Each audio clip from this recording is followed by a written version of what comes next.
Se isso continuar sem controle, se a gente permitir, podemos acabar aos poucos enfraquecendo o exercício dessa liberdade. Existe sim, digamos, o risco de que essas sanções tenham um efeito inibidor. A União Europeia está se tornando uma nova forma de despotismo?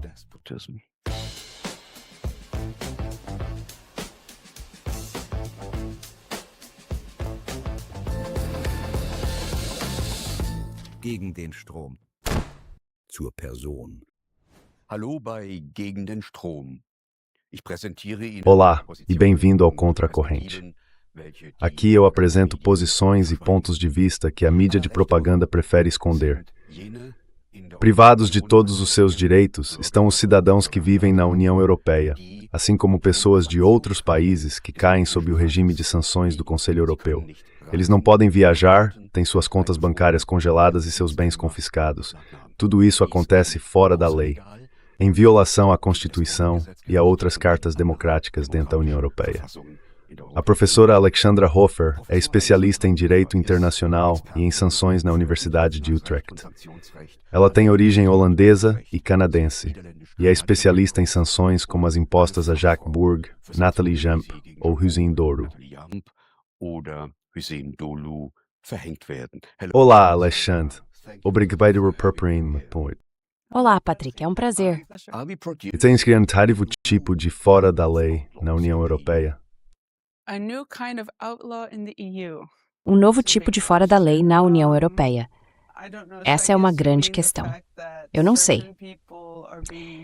Então, acho que você está se referindo ao fato de que certas pessoas estão sendo sancionadas por expressarem suas opiniões ou por compartilharem ideias que talvez o Conselho da União Europeia não aprove. Eu não sei se isso significa que seria um novo tipo de fora da lei, mas é sem dúvida interessante ver que estão pressionando pessoas por compartilharem informações e opiniões. Como você define Fred?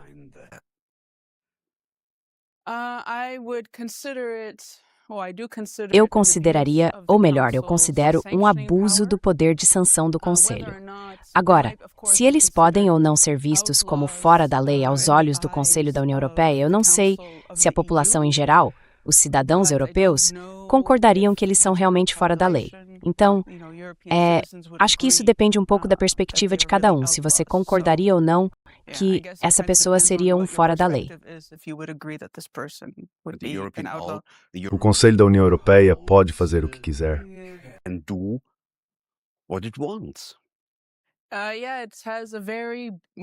Sim, é que, se a gente olhar para a Corte de Justiça da União Europeia, a linguagem que usamos é que ela tem uma margem de discricionariedade bem ampla quando se trata de adotar medidas restritivas. Embora, claro, essa discricionariedade não seja ilimitada. Mas, sem dúvida, ela tem muita coisa que pode fazer ou que tem permissão para fazer.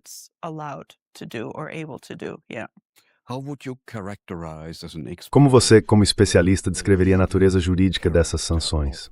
Essas sanções são legais, extralegais ou ilegais? Extra-legal or illegal? Então, acho que a primeira vez que alguém mencionou o termo extralegal foi quando eu estava conversando com o Pascal Lotas. Ele me perguntou se eu achava que as sanções eram extralegais. E aí eu precisei parar um pouco para pensar, bom, o que exatamente quer dizer extralegal? Acho que significa algo que fica fora, digamos, dos procedimentos legais normais ou que não é realmente regido pela lei. Eu não tenho certeza do significado exato de extralegal. Mas acho interessante que nas outras sanções elas são previstas em lei.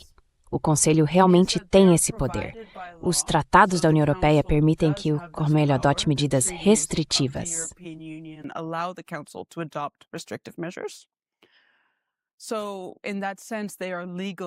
Nesse sentido, elas são legais aos olhos da União Europeia e também dos Estados-membros que as aplicam, porque existe uma base jurídica para isso. Mas isso não quer dizer que essas sanções não possam ter consequências que violem, por exemplo, direitos de pessoas que foram sancionadas ou até direitos que cabem, digamos, à Rússia. Se a Rússia for o alvo de sanções setoriais da União Europeia, algumas delas podem violar acordos entre a Rússia e a própria União Europeia. E aí essas sanções seriam ilegais. Então tudo depende das circunstâncias do momento. Mas eu diria que é verdade que sanções não são de forma alguma algo normal. Em condições normais, elas não deveriam ser a regra. Como cientista político, eu diria que o mais importante quando se trata de questões legais é a Constituição. Certo? Mas essa é a minha opinião. Só que nesse caso, as sanções contra pessoas são totalmente contrárias à Constituição, porque elas não têm direitos democráticos, não têm direitos humanos e já não têm mais o direito de se expressar.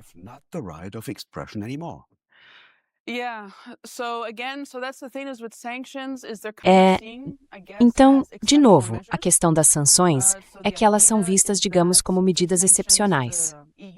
A ideia é que, por meio das sanções, a União Europeia, por exemplo, consiga perseguir objetivos importantes, como responder a uma agressão ou a violações de direitos humanos. Ou seja, existe um propósito relevante que as sanções devem alcançar. E elas devem funcionar, digamos, de forma preventiva. Essa é a ideia, que sejam instrumentos de prevenção, que representem uma suspensão ou uma restrição no exercício de certos direitos, mas só se justifica a função do objetivo histórico para a pesquisa.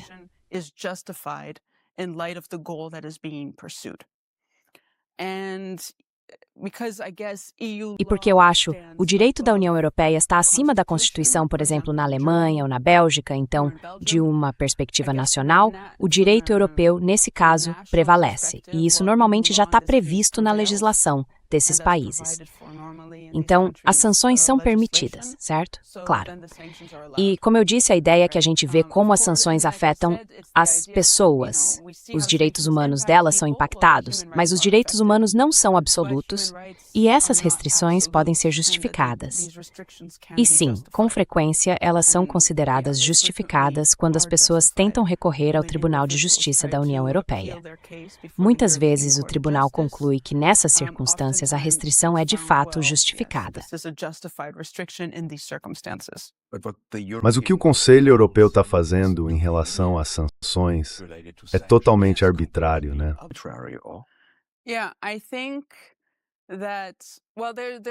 Eu acho que existe uma tentativa de criar algum tipo de controle ou um processo de revisão feito pelo Tribunal de Justiça. Por exemplo, para garantir que o Conselho tenha apresentado provas suficientes para justificar por que uma pessoa deve ser incluída numa lista ou que tenha explicado os motivos de forma específica sem ser genérica demais. Então, existe essa ideia de que há uma revisão, um certo contrapeso em relação à autoridade do Conselho da União Europeia para adotar essas medidas restritivas. Mas, sinceramente, eu acho que não há pressão suficiente contra o quanto o Conselho pode avançar. E é bem interessante quando o Conselho decide sancionar pessoas que, na visão dele, estão envolvidas com atores estrangeiros, dispostos a compartilhar ou espalhar informações dentro da União Europeia, que aparentemente enfraquecem, não sei, as sociedades democráticas da UETA ou o esforço de defender a Ucrânia contra a agressão russa. It's fight to defend Ukraine, against Russian aggression. Isso significa que, na prática, esse é um processo político, não um processo jurídico. Então, eu diria que a decisão de adotar sanções é política. As sanções são instrumentos de política pública, normalmente de política externa. Mas não existe um processo judicial antes de uma sanção ser adotada. Isso não é discutido com os legisladores. É o Conselho que tem esse poder executivo para adotar essas medidas.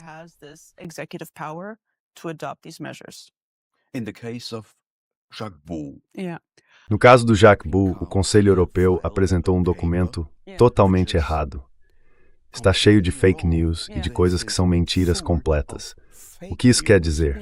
Que eles podem fazer o que quiserem. É isso? What does that mean? They can do what they want or what? Acho que você está se referindo ao parágrafo, à declaração de motivos. Eu não sei se, nesse meio tempo, o Jacques Bou recebeu mais informações do Conselho, que provavelmente ele não pode divulgar ao público, mas eles o acusaram ou disseram que o motivo de ele estar na lista é porque ele age como um porta-voz da Rússia. Acho que o acusaram de espalhar propaganda e teorias conspiratórias russas. Não tenho certeza, mas sei que já vi entrevistas com o Jacques Bode em que ele diz que isso é completamente falso. Ele afirma que só acessa fontes que estão na União Europeia ou na Ucrânia.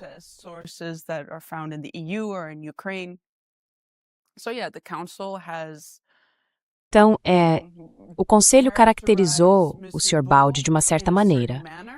E, se ele decidir contestar essas sanções no Tribunal de Justiça da União Europeia, provavelmente vai argumentar que o Conselho cometeu um erro de avaliação.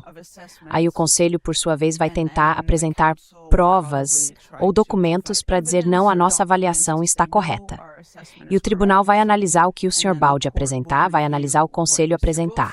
Ou seja, o Tribunal vai revisão da exposição de motivos do Conselho e depois vai dizer se esses motivos estão ou não suficientemente justificados.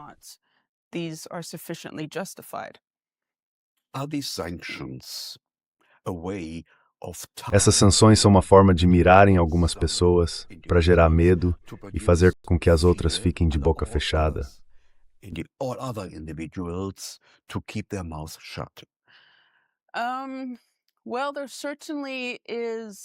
Bom, existe sim, digamos, o risco de que essas sanções acabem tendo um efeito inibidor. E eu acho que essa foi uma das críticas que já tinham sido levantadas, porque, claro, essas sanções se baseiam numa diretriz da União Europeia, em que o Conselho define os critérios de inclusão. Mas o problema desses critérios é que eles são vagos demais.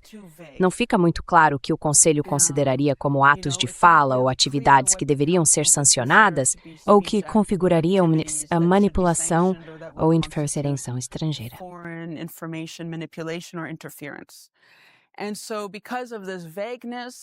E por causa dessa falta de clareza, as pessoas podem pensar: bom, eu corro o risco de ser punido se fizer certas declarações, se publicar determinados trabalhos, se expressar uma opinião. Então, podem começar a se autocensurar. Existe esse risco, claro, quando a lei não é precisa o suficiente. Agora, se essa é ou não a intenção do Conselho, criar esse efeito de intimidação ou levar as pessoas a se autocensurar, eu realmente não sei. Mas sim, essa é, sem dúvida, uma das preocupações em relação a essas sanções. Parece que eles querem criar uma zona cinzenta para fazer as pessoas se sentirem inseguras. Sim. O que você diria? O que eu diria? O que você quer dizer com zona cinzenta? Que eles querem... então eles querem criar essa hesitação, essa falta de clareza. É possível que seja isso que eles queiram fazer, sabe? Mas o interessante é que, se você leva esse tipo de medida longe demais, em algum momento as pessoas vão reagir, certo? Ou então você acaba chamando atenção, digamos, para a sua própria prática, e isso pode fazer com que as pessoas fiquem mais críticas, mais questionadoras sobre o que você está fazendo, por que está adotando essas medidas, por que está seguindo por esse caminho. Então existe o risco, claro, de o Conselho ter uma margem de decisão muito ampla, mas se não usar isso com sabedoria, pode acabar saindo pela culatra. Porque o que eu acho interessante é que o caso do Jacques Bode chamou muita atenção para as sanções que existem já há, digamos, décadas, mas elas sempre foram direcionadas a terroristas, ou pessoas que a gente chama de terroristas, ou a grupos armados que atuam em conflitos civis, certo? Então, acho que a gente nunca questionou muito a adoção dessas sanções. Mas agora, com pessoas como o Jacques Bode sendo alvo, isso está chamando atenção para a forma como o Conselho aplica essas sanções. Porque as pessoas sentem que isso é uma forma de perseguição política. Quer dizer, do jeito que isso foi feito, com as justificativas que deram, realmente parece ser assim.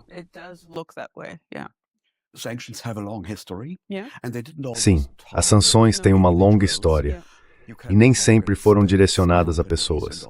Elas podem atingir estados, empresas e várias outras coisas.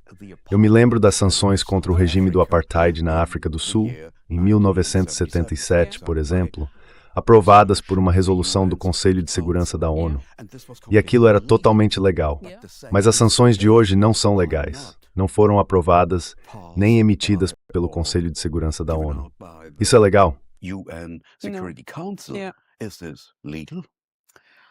So, um, No direito internacional, a gente chama as sanções adotadas pela União Europeia de sanções unilaterais, porque a própria União Europeia as impõe exclusivamente contra países que não fazem parte do bloco, ou, enfim, contra indivíduos. Bom, na verdade, nem dá para dizer que é só contra pessoas de fora da União Europeia, porque a gente tem provas do contrário, né? Mas a ideia, em geral, é que essas sanções são um instrumento de política externa, ou seja, são aplicadas contra quem não é membro da União Europeia. Já as sanções do Conselho de Segurança são consideradas multilaterais, porque são impostas, por exemplo, contra a África do Sul, que era ou ainda é membro das Nações Unidas.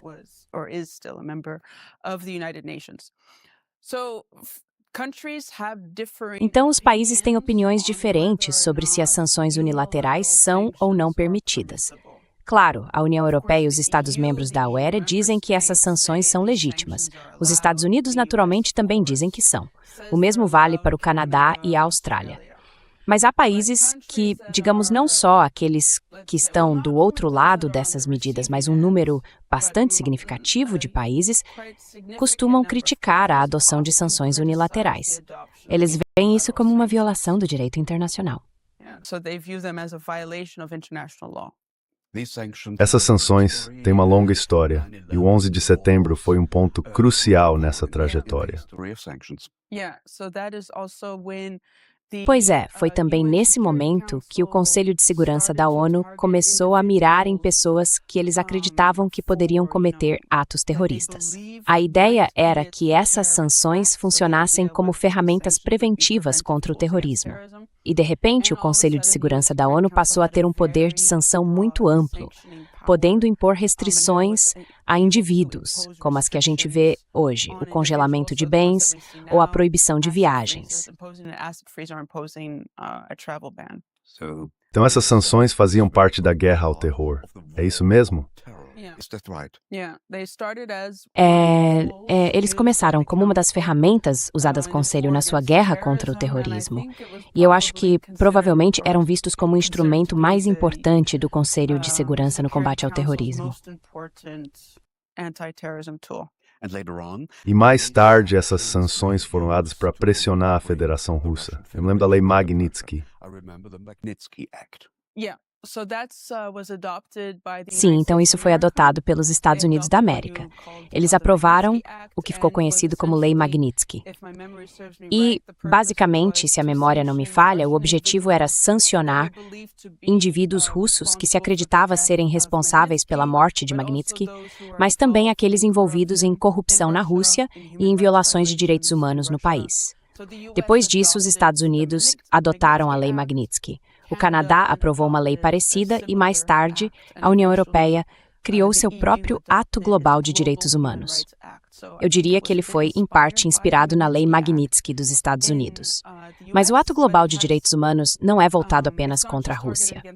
Ele é, na verdade, uma ferramenta que a União Europeia criou para poder sancionar violadores de direitos humanos no mundo todo.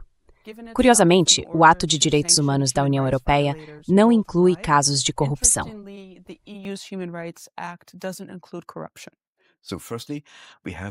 Primeiro, a gente tem o nível internacional, o nível das Nações Unidas, aprovando sanções contra a África do Sul, por exemplo, por causa do regime do apartheid.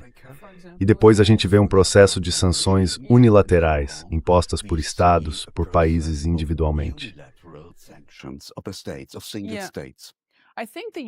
Eu acho que os Estados Unidos tentaram as próprias sanções unilaterais naquela época, mas que se ficou com certeza muito mais como a União Europeia. Como a União Europeia começou com as sanções?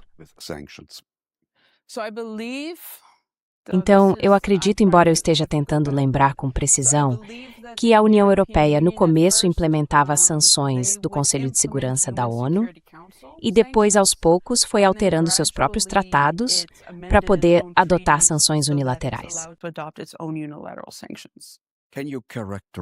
Você pode explicar como funciona o processo de sanção a pessoas ou empresas? O que realmente acontece nesse processo? Porque no caso do Jacques Bourg, ele não recebeu informação nenhuma. Nenhuma mesmo. Get an information at No. all. No. So I think, well, the council's Então eu acho que o processo de tomada de decisão do conselho é provavelmente sigiloso, né? Isso é visto como algo assim. O conselho não vai ser muito transparente sobre quem ele está considerando colocar na lista.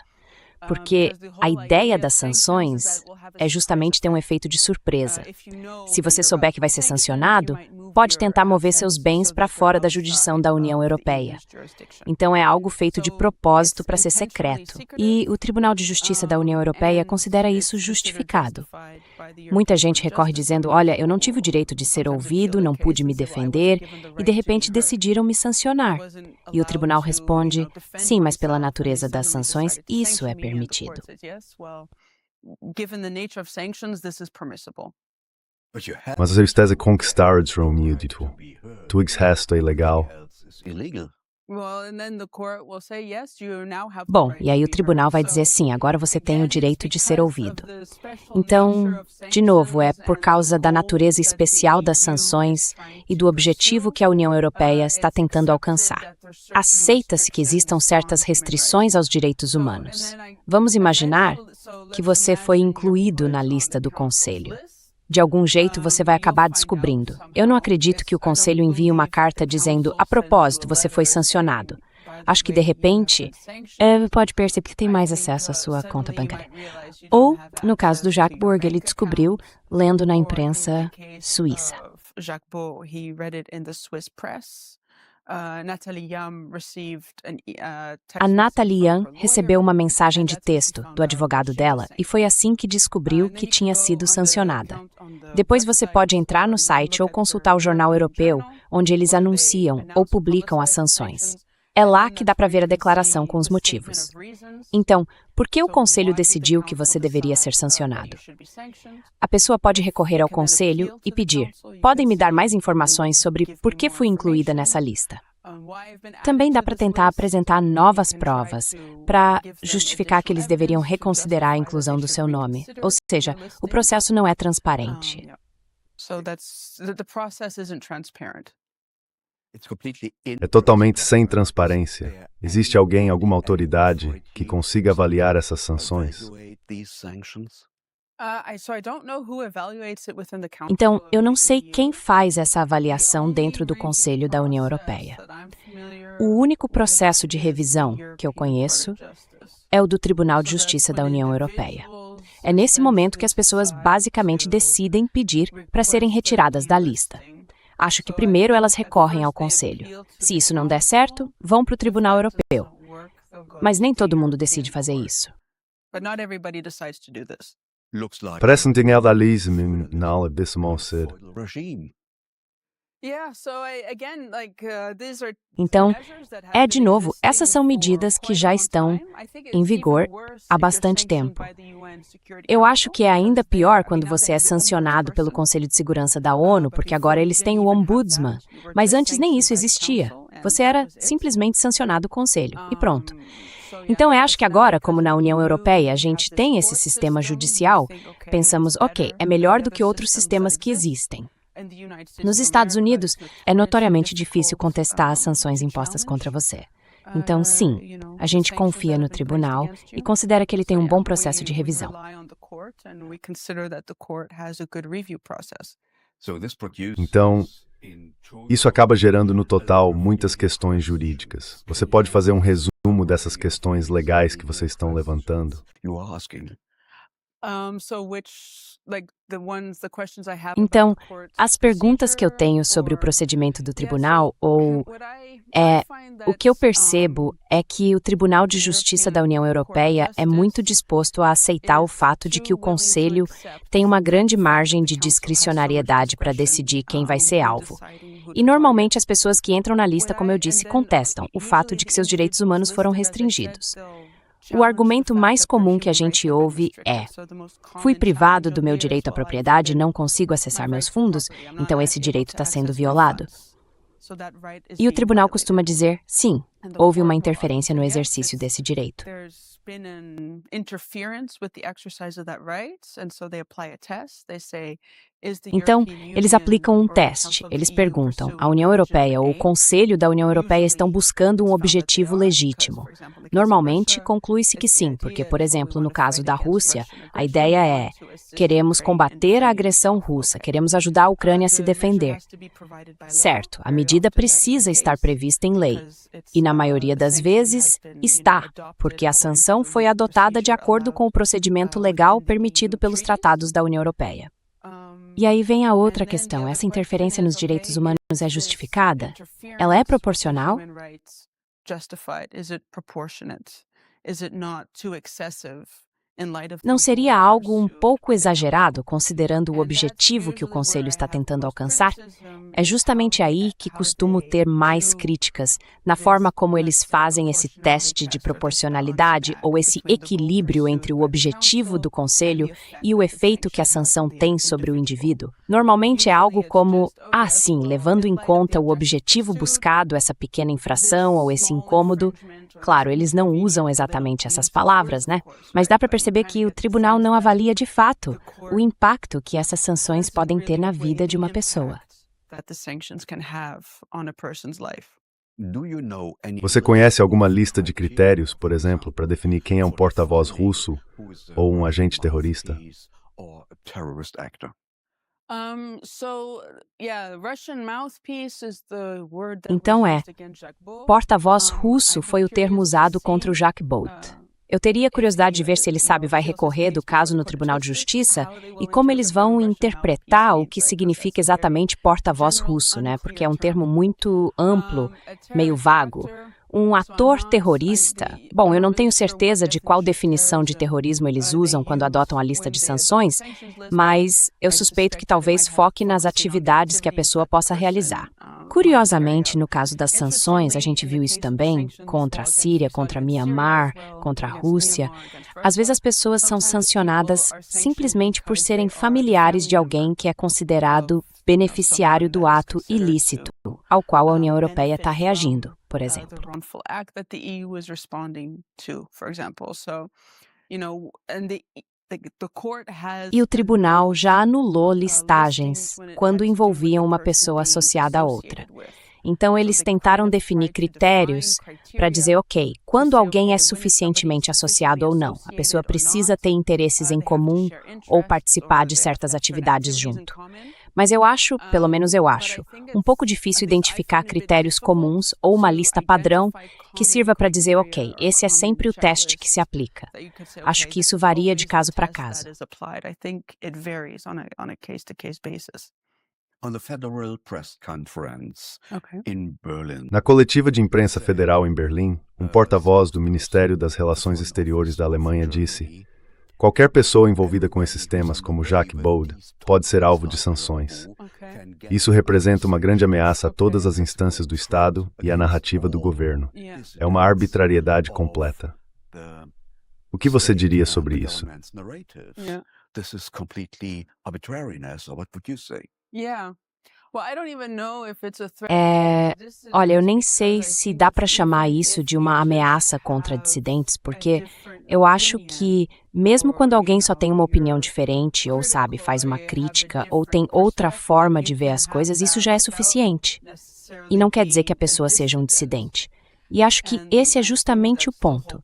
Se a gente está falando de democracia, se a gente quer viver numa democracia, se a gente quer defender a democracia, tem que aceitar o fato de que as pessoas vão ter opiniões diferentes e elas vão expressar isso, vão falar sobre isso. And they're going to express that, they're going to talk about it, they're going to share it.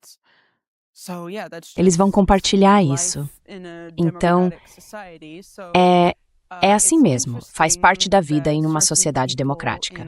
É interessante que certas pessoas em determinadas posições, eu não sei exatamente o quão alto seria o cargo dessa pessoa, mas enfim, você trabalha dentro de um estado, você representa esse estado, certo? E, de novo, é para ser um estado democrático. Mas aí uma pessoa nessa posição acha que tudo bem dizer que se você tem certas opiniões, pode ter medo de ser punido. Eu realmente não me entendo como reconciliam esse let's say those two ideas. Would you say Você diria que porta-voz disse é uma ameaça? threat. Talvez, mas eu não sei em que posição eles estão para realmente fazer essa ameaça. É um porta-voz do Ministério das Relações Exteriores. Então, se essa é a posição do Ministério, sim, é possível que eles estejam fazendo esse alerta, talvez. Sim, e não houve nenhuma revogação disso por parte do ministro. Então, eles defenderam isso? Eles concordaram com isso? Sim. E claro, dentro do Conselho da União Europeia, todos os Estados-membros precisam concordar, certo? Então, ok, pode ser que essa posição tenha sido defendida na Alemanha, e aí eu imagino que todos os outros Estados-membros tenham concordado com essa visão. Eu sei, por exemplo, que a Espanha, pelo menos recentemente, o presidente tem sido mais crítico em relação a Israel do que outros membros da União Europeia. Ou, sabe, menos disposto a se alinhar com os Estados Unidos e com a guerra que eles estão travando no Irã. Então, de novo, como é que se decide? Diante dessa diversidade que existe dentro da União Europeia, com discursos que ganham mais força em alguns países do que em outros, como é que se decide quais perspectivas ou pontos de vista não devem ser compartilhados? Como é que se chega a um consenso? Se, afinal, todos os 27 membros deveriam ter voz e participar da discussão, como é que eles chegam a essa avaliação?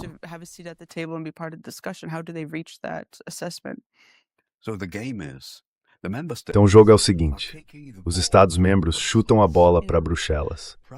Bruxelas decide quem entra na lista de sanções. Aí eles chutam a bola de volta para os Estados-membros, e os Estados-membros dizem, veio de Bruxelas, não podemos fazer nada. Isso é um jogo de empurra?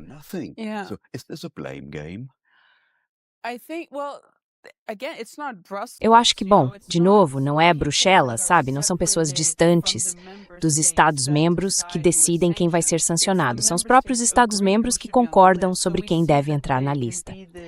Então a gente vê que pode haver, digamos, uma queda de braço com a Hungria, que nem sempre concorda que certos setores da Rússia devam ser sancionados. Ou agora, por exemplo, a Hungria está vetando o empréstimo que seria concedido à Ucrânia.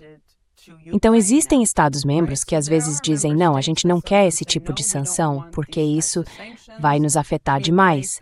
Aí eles precisam negociar e chegar a um acordo.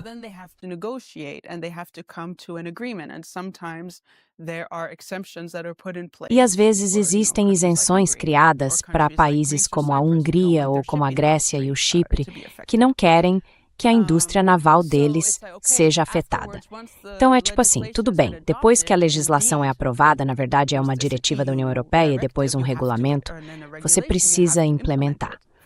Mas tem algo que acontece antes de chegar nesse ponto. E bom, cabe a eles fazer parte do processo, estar atentos ao que está acontecendo. Essas sanções são revisadas a cada 6 meses. Então, eles também têm a chance de dizer, olha, talvez a gente devesse repensar alguma coisa.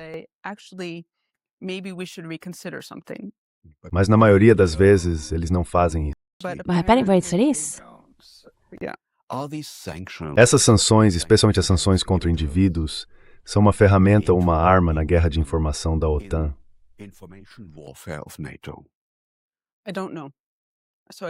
Eu não sei.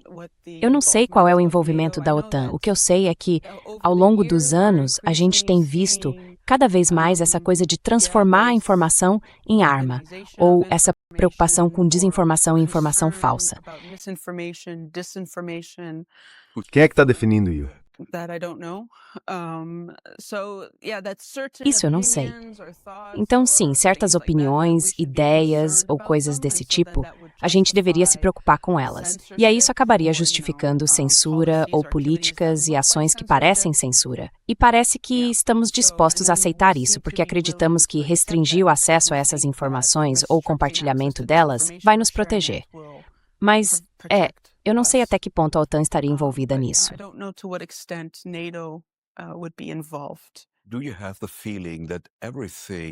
Você tem a sensação de que todo mundo que tenta arranhar a parede das elites do poder vai acabar sendo rotulado como desinformação?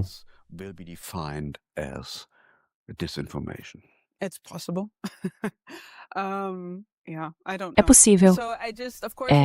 Não sei. Então, claro, é interessante. É uma coisa, digamos, de certas elites. Elas têm uma visão de mundo própria, têm suas agendas, suas políticas e acreditam que tudo isso é justificado.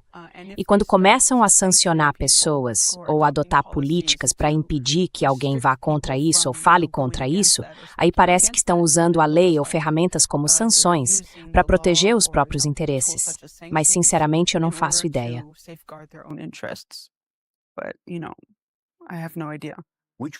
De que forma você acha que as pessoas afetadas podem contestar essas medidas? Bom, a melhor oportunidade seria, por exemplo, algo como o caso do Jacques Boule. Ele é residente na Bélgica. Então, ele poderia ir a um tribunal belga e contestar a forma como a Bélgica aplicou as sanções. Nesse caso, o tribunal belga vai perceber logo, ok, isso é competência da União Europeia, e vai encaminhar automaticamente o caso para o Tribunal Geral da União Europeia. Ou ele pode simplesmente ir direto ao Tribunal de Justiça da União Europeia para contestar as sanções. Mas isso pode levar anos. Pode levar anos, Então ele vai ficar sob sanções por vários anos. A menos que o Conselho decida, de repente, algo como, ok, nós revisamos e resolvemos te tirar da lista. Lá mais uma vez, estamos numa arbitrariedade. Então, esse é, de novo, um dos pontos de preocupação. Eu sei disso, e acho que o caso do Jacques Boule e de outros que estão nessa lista de sanções é, na verdade, uma questão de liberdade de expressão e de liberdade de informação. Existe um caso, RT França contra o Conselho. A RT França era um canal de mídia estatal russa que foi imediatamente sancionado quando a guerra começou, em fevereiro de 2022. Nesse processo, RT França contra o Conselho, eles contestaram a inclusão na lista dizendo que isso violava a liberdade de expressão. E o Conselho respondeu que não era o caso, por causa do objetivo que estava sendo perseguido. Eles analisaram as informações que tinham sido publicadas pela RT França. De qualquer forma, eu acho que, com base nessa decisão, os acabaram tornando difícil para os contestarem sua exclusão em listas de sanções e argumentarem que isso fere a liberdade de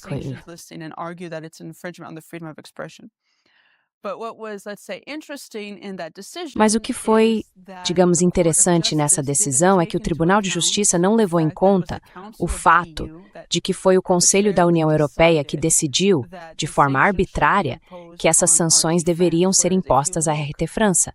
Enquanto isso, se a gente olhar para a Corte Europeia de Direitos Humanos, quando eles discutem violações da liberdade de expressão, eles sempre verificam, bom, nem sempre, mas na jurisprudência deles, se há ou não a participação de uma terceira parte para avaliar se aquela informação deve ser censurada, justamente para garantir uma proteção contra restrições arbitrárias impostas pelo Poder Executivo. Então, sim, no caso do Conselho da União Europeia, se a gente permitir que ele tenha esse poder de aplicar sanções, isso certamente traria, na minha opinião, o risco de uma imposição arbitrária de poder.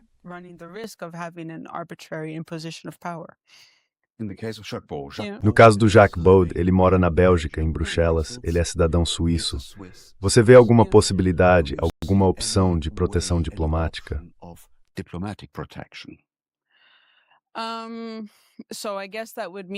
Então, acho que isso significaria que as autoridades suíças teriam que assumir o caso do Jacques Boule e agir ativamente para dizer algo como, olha, entendemos que a União Europeia, com essas medidas contra o Jacques Boule, violou os direitos humanos de um cidadão nosso.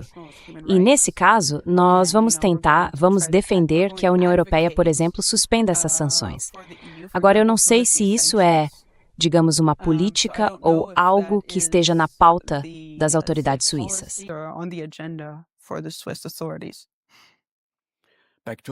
Voltando ao processo legal, você tem em mente algum caso em que uma estação de sanções tenha sido bem-sucedida?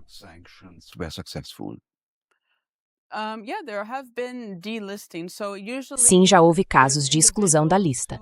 Normalmente são pessoas que conseguiram convencer o Tribunal de Justiça a retirar o nome delas ou, enfim, a tirá-las da lista. E isso acontece muitas vezes porque o tribunal entende que o Conselho não apresentou o que eles chamam de base factual suficientemente sólida. Ou seja, não apresentou provas suficientes ou cometeu algum erro de avaliação.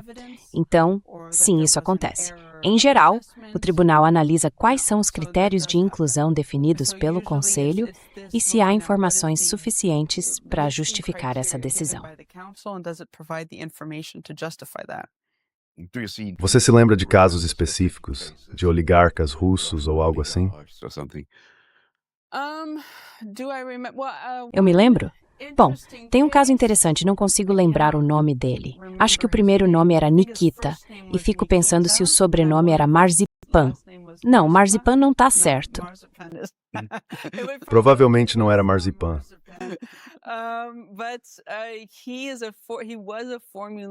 Mas ele era piloto de Fórmula 1 e foi sancionado pela União Europeia por causa, enfim, da associação dele, por ser parente de uma pessoa que já tinha sido sancionada.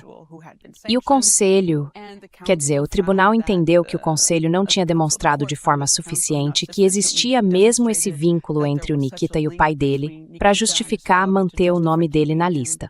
Então, no começo, era bem comum o tribunal mandar o Conselho retirar alguém da lista, porque o Conselho não apresentava provas suficientes.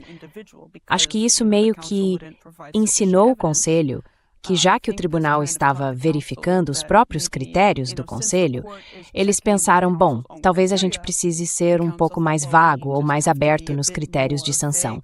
E isso, de certa forma, pode ajudar a justificar certas inclusões na lista.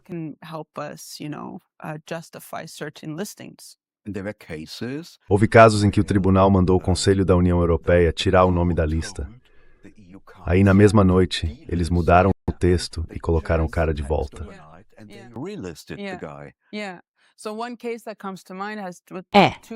Então, um caso que me vem à cabeça envolve 2 oligarcas russos. Acho que os nomes deles eram Friedman e Avin. No começo, eles foram sancionados porque diziam que apoiavam Vladimir Putin ou o Kremlin na guerra contra a Ucrânia. Mas o tribunal disse, olha, não, o Conselho não apresentou nenhuma prova de que eles realmente apoiem o Putin nessa atividade. Aí o tribunal mandou o Conselho tirar os nomes deles da lista.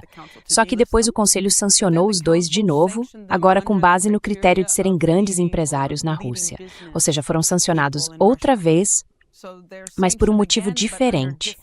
Basicamente por serem empresários atuando na Rússia e, de novo, de forma arbitrária. Então, é isso. Eles decidem, bom, tá, esse critério não funcionou ou não dá para mantê-los com esse, então vamos mudar o critério.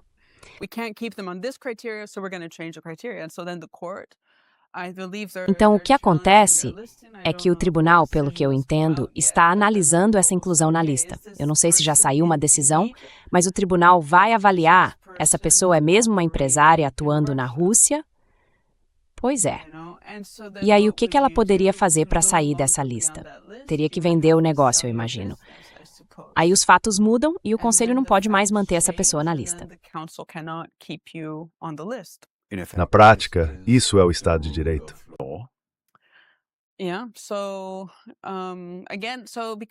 Então, de novo, por causa da natureza, digamos, excepcional das sanções, muita coisa acaba sendo aceita.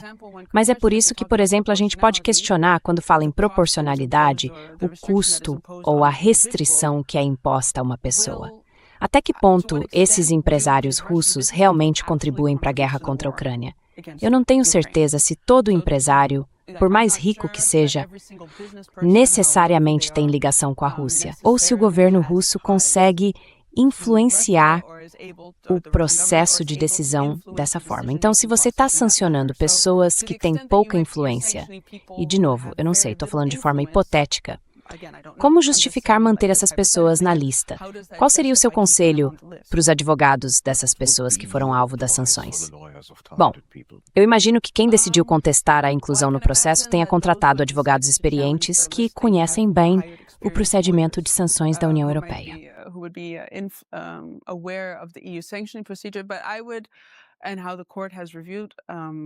Mas eu diria que é importante entender bem como o Tribunal de Justiça costuma analisar essas sanções, o que já deu certo e o que não deu.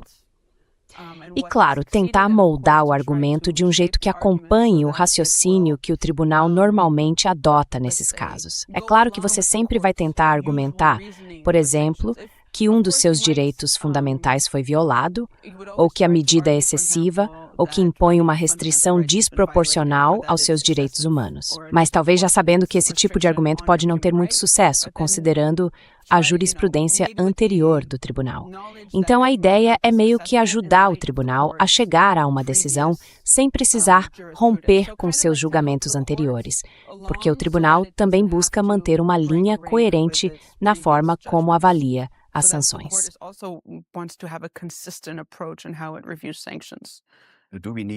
A gente precisa de um debate social mais amplo sobre liberdade de expressão, sobre direitos constitucionais. O que você acha? What do you think? Com certeza. Quer dizer, claro, eu não acho que seja só papel do Tribunal de Justiça da União Europeia proteger nossos direitos. Acho que também é importante ter mais consciência social e política sobre o poder que o Conselho tem, como esse poder pode ser usado e quais as consequências disso. E acho que a gente deveria estar discutindo as sanções como uma ferramenta de política externa, como elas estão sendo usadas, e não só o impacto que podem ter sobre os direitos humanos, mas também o efeito que podem ter, por exemplo, nas relações da União Europeia com países terceiros ou daqui para frente em relação à Rússia, coisas assim. Então, eu acho que ainda se fala pouco sobre as sanções como instrumento de política externa, como funcionam, qual é o impacto delas e se isso é realmente algo que a gente quer.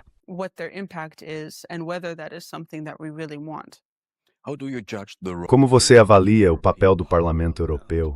Essas sanções em relação ao Parlamento Europeu são um sinal de impotência ou de outra coisa, de fraqueza?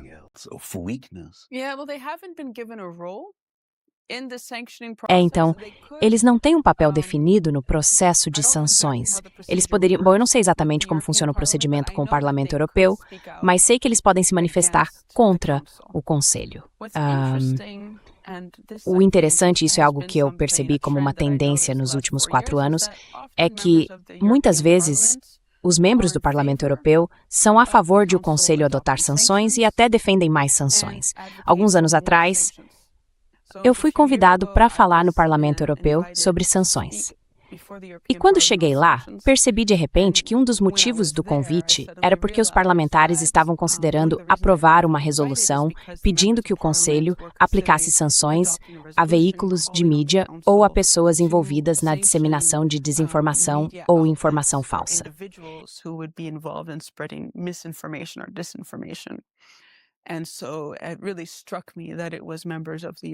E me chamou muita atenção ver que eram membros do Parlamento Europeu pedindo isso, porque eu percebi que haveria grandes problemas para a liberdade de expressão. E, de novo, nesse contexto, a preocupação era com a forma como um ator estrangeiro, como a Rússia, poderia usar informações para interferir ou influenciar as práticas democráticas europeias. Então eu achei curioso que o parlamento, que deveria representar a democracia na União Europeia, de repente esteja usando ou defendendo o uso de ferramentas que acabam sufocando a democracia ou o compartilhamento de vozes. Então, infelizmente, o Parlamento Europeu não parece estar preocupado com o que está acontecendo.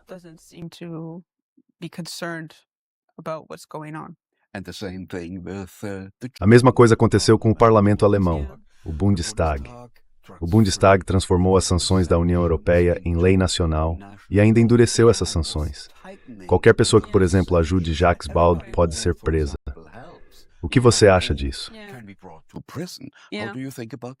It's an EU directive that has criminalized if you assist someone who is being sanctioned or you help someone circumvent sanctions, you can be go to jail or get a penalty. I don't know exactly what the consequences are. Você pode pegar até 10 anos de prisão. Então isso foi algo que a União Europeia fez quando começou a impor sanções à Rússia. Eles perceberam que havia várias diferenças entre os países membros na forma como aplicavam as sanções e como reagiam a quem violava essas sanções, e por aí vai. por isso quiseram padronizar o processo e criar uma base comum que todos os países da União Europeia precisassem adotar. Agora, é crime ajudar alguém que tenha sido sancionado. Essas sanções forma de provocar obediente extremamente a mão.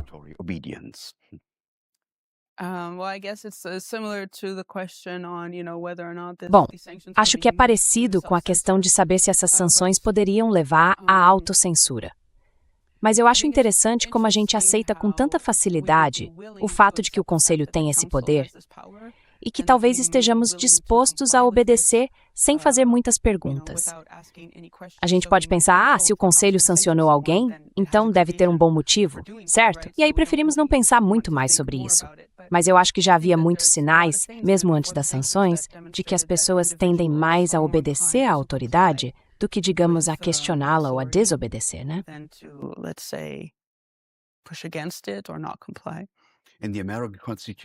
Na Constituição Americana, por exemplo, a primeira emenda é muito firme em relação à liberdade de expressão. Em contraste, a União Europeia está destruindo a liberdade de expressão e o direito de ter a própria opinião.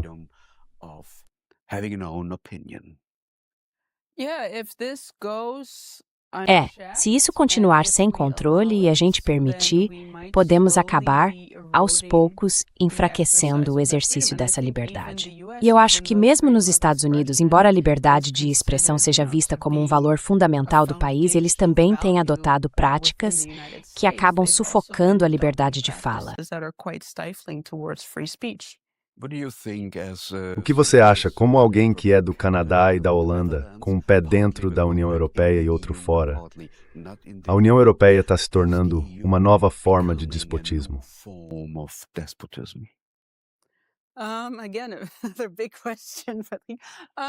De novo, é outra grande questão para mim. Eu espero que não seja o caso.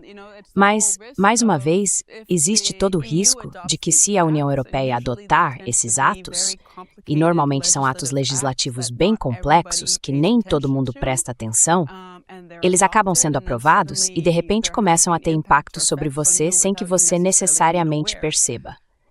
Então é possível sim que se a gente não falar sobre esses tipos de ferramentas que estão sendo adotadas, se a gente não discutir as implicações delas, a gente acabe caminhando para, não sei se seria um despotismo, mas para uma sociedade com muito mais restrições do que a gente gostaria.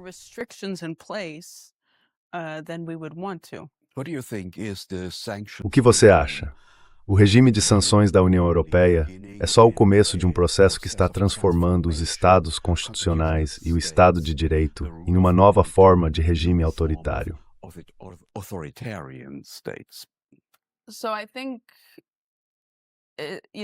Então eu acho que a União Europeia, porque às vezes a lei europeia prevalece sobre a lei nacional, acaba tendo influência sobre jurisdições nacionais que as pessoas talvez não tenham escolhido diretamente.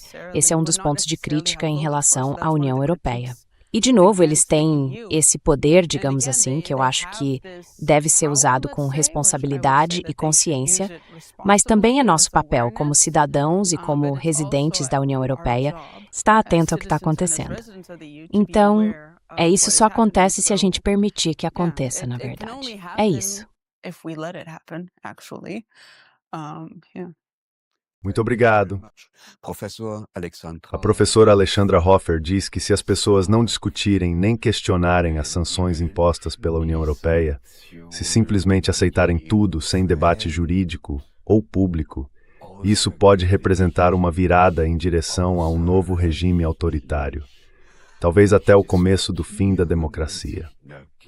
Aqui no programa Contra a Corrente, a gente apresenta posições e pontos de vista que a mídia de propaganda prefere esconder. In ein neues autoritäres Regime sein. Vielleicht der Anfang vom Ende der Demokratie. Wir bei Gegen den Strom zeigen Positionen und Perspektiven, welche die Propagandamedien verschweigen.